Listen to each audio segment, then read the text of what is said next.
میں دنیاوی معاملات کے اندر بھی مثال دیتا ہوں. رسول اللہ صلی اللہ علیہ وسلم نے کیا دوسرا حکم جاری کیا تھا؟ رسول اللہ نے کہا تھا اپنے بالوں کو رنگا کرو، اپنے بالوں کو رنگا کرو. اب یہ عبادت کا معاملہ ہے، ایمانداری سے بتائیے، یہ تو لباس کا معاملہ ہے، یہ تو ایک دنیاوی معاملات کے اندر ہے اور ہم اس کو مباح سمجھتے ہیں. دنیاوی معاملات میں ایک بندہ، ہمارا کوئی بزرگ اگر بالوں کو سفید کر کے ساری زندگی پھرتا رہے، ہم کبھی بھی اس کے اوپر تان و تنقید نہیں کرتے. ٹھیک ہے، جائز ہے، دنیاوی معاملہ تو جائز ہے نا.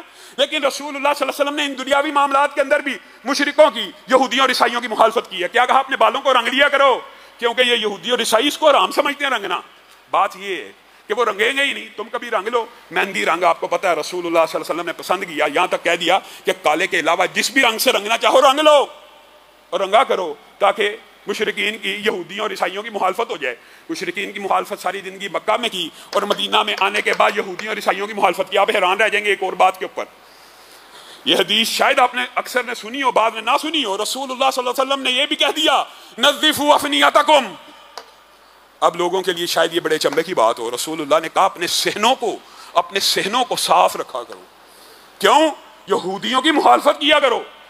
یہودیوں کی مخالفت. اب بتائیے یہ کوئی عبادت کا معاملہ ہے، یہ دنیاوی معاملہ ہے. ویسے تو پاکیزگی، طہارت، صفائی کا حکم دین کے اندر رسول اللہ نے دیا، لیکن یہاں پہ جو یہودیوں کی مخالفت کا حکم دیا جا رہا ہے، کیا دیا جا رہا ہے؟ تم اپنے صحنوں کی صفائی کیا کرو. افنیتکم سے مراد دروازے کے باہر کا علاقہ ہے. ایک گھر ہے، گھر کے اندر ایک دروازہ ہوتا ہے، اس دروازے کے اندر جو لابی ہے، جو کمرے ہیں، ان کو افنیتکم نہیں کہا جائے گا. یہ گھر کے اندر کا حصہ، اس کی صفائی تو فرض اور واجب کے قریب ہے. رسول اللہ نے کہا نظفوا افنیتکم، جو دروازے کے باہر کا حصہ ہے. باہر کا حصے سے مراد آپ کے گھر کا گراج، آپ کے گھر کا صحن، آپ کے دروازے کے باہر کا باغ، آپ کے محلے کی سڑک، آپ کے گھر کے سامنے سے جو سڑک گزر رہی ہے، یہ رسول اللہ اس کے بارے میں حکم دے رہے ہیں کہ اس کو بھی صاف رکھا کرو. کیوں اللہ کے رسول؟ تاکہ یہودیوں کی مخالفت ہو سکے. رسول اللہ صلی اللہ علیہ وسلم نے مدینہ میں آنے کے بعد اتنے چھوٹے چھوٹے امور کے اندر یہودیوں کی مخالفت کی ہے، اتنے چھوٹے چھوٹے. اور ہم یہ سمجھتے ہیں کہ جی یہودیوں کی طرح ساری زندگی بود و باش بھی ہو جائے، یہودیوں کا کلچر بھی ہو جائے، یہودیوں کے گانے بھی ہو جائیں، یہودیوں کا ہیئر سٹائل بھی ہو جائے. یہ جی دنیاوی معاملات ہیں، ان میں پیروی کی جا سکتی ہے، صرف دین کے معاملے میں انکار کیا جا سکتا ہے. ایسی بات ہرگز نہیں ہے. یہودیوں کی مخالفت ہوگی، ہر طرح سے ہوگی، حتیٰ کہ آپ حیران رہ جائیں گے. رسول اللہ صلی اللہ علیہ وسلم نے مدینہ کی آخری زندگی میں پتہ کیا لفظ کہا تھا؟ آپ کو علم ہے؟ رسول اللہ صلی اللہ علیہ وسلم نے یہ کہا تھا کہ میں عاشورہ کا روزہ رکھتا ہوں، عاشورہ کا، لیکن اگر میں زندہ رہوں گا تو میں یہودیوں کی اس میں بھی مخالفت کروں گا اور میں تاسوعا کا روزہ رکھوں گا، یعنی 9 محرم کا روزہ رکھوں گا. یہودی 10 محرم کا روزہ رکھا کرتے تھے کیونکہ قوم موسیٰ کو اس 10 تاریخ کو نجات ملی تھی فرعون سے. تو رسول اللہ صلی اللہ علیہ وسلم نے یہودیوں کی یہاں تک مخالفت کی. اب بات آئی ہے ضمنی طور پہ، تو یہ بھی سمجھ لیجئے. بعض احادیث مکہ کی زندگی کے اندر آپ کو ملتی ہیں اور بعض احادیث مدینہ کی زندگی میں ملتی ہیں، لیکن جو طلباء ہوتے ہیں نئے وہ بخاری پڑھتے ہیں، مسلم پڑھتے ہیں اور دیگر حدیث کی کتب پڑھتے ہیں، وہ کہتے ہیں دیکھیں رسول اللہ صلی اللہ علیہ وسلم نے بیٹھ کے پانی کی تلقین کی، کھڑے ہو کے پانی کو برا جانا. میرے بھائیو، اول پانی کے بارے میں یہی حکم تھا، لیکن آپ جب رسول اللہ مدینہ میں آئے، انہوں نے یہودیوں کو ایک خاص انداز میں بیٹھ کے کھانا کھاتے ہوئے دیکھا، تو رسول اللہ نے ان 2 امور کے اندر بھی یہودیوں کی مخالفت کی. نمبر 1، یہودی جب کھانا کھانے لگتے تھے خاموش ہو جاتے تھے بالکل. اور ہمارے معاشرے میں دیکھیں یہ غلط العام بھی مشہور ہے، خاموشی سے کھاؤ، کھانا کھاؤ، خاموش ہو جاؤ. یہ جو ایٹیکیٹس ہیں نا، یہ مسلمانوں کے نہیں ہیں، یہ خصوصاً کسی مذہب سے آئے ہیں. تو رسول اللہ صلی اللہ علیہ وسلم نے ان دونوں آداب کے اوپر بھی کلاڑے کو چلا دیا. پہلا ادب، رسول اللہ صلی اللہ علیہ وسلم نے لقمہ اٹھایا اور خود گفتگو شروع کر دی. جب رسول اللہ کھانے کے دوران گفتگو کریں پھر اور کسی دلیل کی کوئی بات تو رہ نہیں جاتی، تو مسلمانوں نے بھی کھانے میں گفتگو کرنا شروع کر دی. گویا رسول اللہ صلی اللہ علیہ وسلم نے خاص طریقے سے ڈائننگ ٹیبل کے اوپر ٹرے سجا کے، رومال رکھ کے، عبادت کے طرز کے اوپر بیٹھ کے کھانے کو اس طرح تعبدی انداز میں کھانے سے منع فرما دیا. اور اس کے دوران صرف ایک حکم کیا، ہاں اللہ کے نام سے شروع کیا کرو، اللہ کا نام لے کے آپس میں گپ شپ لگاؤ، گفتگو کرو کھانے کے مابین. یہ مسلمانوں کا کلچر ہے.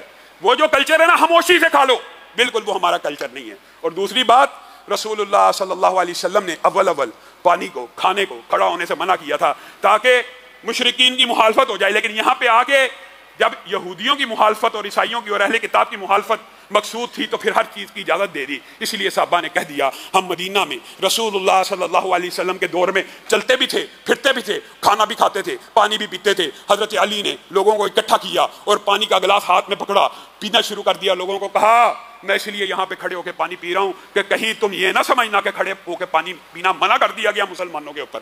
گویا بعض احادیث شروع دور کی ہیں جن کو بعد میں رسول اللہ صلی اللہ علیہ وسلم نے وسعت دے کر اجازت دے دی ہے. کیوں؟ تاکہ یہودیوں اور عیسائیوں کی مخالفت ہو جائے. اور مخالفت رسول اللہ صلی اللہ علیہ وسلم نے آپ کو کہہ دیا دنیا کے امور میں بھی کی اور دین کے امور میں بھی کی. اور مخالفت کی انتہا اس دن ہو گئی تھی جس دن رسول اللہ صلی اللہ علیہ وسلم نے حضرت علی کو کہا تھا اٹھ علی, اٹھ کھڑا ہو جا. جی اللہ کے رسول جا, مدینہ کی ریاست کے اندر کوئی قبر ایک بالش سے اونچی نظر آئے, پختہ نظر آئے, پکی نظر آئے, اس کو برا کر, اس کو برابر کر کے, اس کو گرا کر زمین کے برابر کر دے. لعن اللہ الیہود والنصارى اتخذوا قبور انبیائہم مساجد. اللہ کی لعنت ہو یہودیوں کے اوپر, عیسائیوں کے اوپر. یہ لعنت کون کر رہا ہے؟ اللہ کے رسول کر رہے ہیں. اور اللہ کے رسول رحمت للعالمین ہیں. لوگ بڑی کہانیاں سناتے ہیں جی یہ رحمت کا دین ہے. جس رسول رحمت کا کلمہ پڑھا انہوں نے ہی ان کے اوپر لعنت کی ہے. کس بنیاد کے اوپر؟ اتخذوا قبور انبیائہم مساجد. یہ ایسے بدبخت لوگ ہیں کہ نبی تو آئے تھے لوگوں کو لوگوں کی عبادت سے نکالنے کے لیے, اللہ کی عبادت کی طرف لے جانے کے لیے. ان کے اوپر اللہ کی لعنت ہو, انہوں نے انہی نبیوں کی قبروں کو سجدہ گاہ بنا دیا. وہ نبی جو لوگوں کی عبادت سے نکالنے کے لیے آیا تھا, یہ بدبخت اسی کو سجدہ ریز ہو گئے, اسی کی قبر کے اوپر سجدہ کرنے لگے, اسی کی قبر کو مزار بنا لیا, اسی کے اوپر نظریں چڑھانے لگے. اللہ کی لعنت ہو یہودیوں اور عیسائیوں پر جنہوں نے اپنے نبیوں کی قبروں کو سجدہ گاہ بنا لیا. میرے بھائیو, عقیدہ اس کو کہتے ہیں. اگر نبی کی قبر کو سجدہ گاہ بنانا جائز نہیں ہے تو دنیا کے سارے ولی جمع ہو جائیں, ایک نبی کے پاؤں کا بھی مقابلہ نہیں کر سکتے. ایک عام ولی کی قبر کو سجدہ گاہ کیسے بنایا جا سکتا ہے؟ یہ رسول اللہ صلی اللہ علیہ وسلم نے مجھے اور آپ کو عقیدہ بالکل اچھی طرح صاف ستھرا. میرے بھائیو یہ دین روشن ہے, یہ شریعت بیضاء ہے, اس میں کوئی اندھیرا نہیں ہے, اس میں کوئی الجھن نہیں ہے. آپ کو یہ کہتے ہیں یہ مشکوک ہے, یہ جی مشابہات ہیں, یہ جی ایسے ہیں, یہ غامدی کا فلسفہ تو ہو سکتا ہے, انکار حدیث کا فلسفہ تو ہو سکتا ہے. دین اور شریعت جو روشن ہے یہ اس کا فلسفہ نہیں ہے. اللہ رب العزت جو کہا گیا, جو سنا گیا, اس کو سمجھنے کی توفیق عنایت فرمائے. تو دوستو یہ تھی ہماری آج کی ویڈیو. ہم امید کرتے ہیں کہ آپ کو یہ ویڈیو ضرور پسند آئی ہوگی. ویڈیو پسند آنے کی صورت میں اپنی قیمتی رائے کومنٹس کی صورت میں ہم تک لازمی پہنچائیے گا. انشاءاللہ بہت جلد دوبارہ ملاقات ہوگی ایک اور اچھی سی ویڈیو کے ساتھ. تب تک اپنا دوستوں, رشتہ داروں اور گرد و نواح کے تمام لوگوں کا بہت خیال رکھیے گا. اللہ حافظ.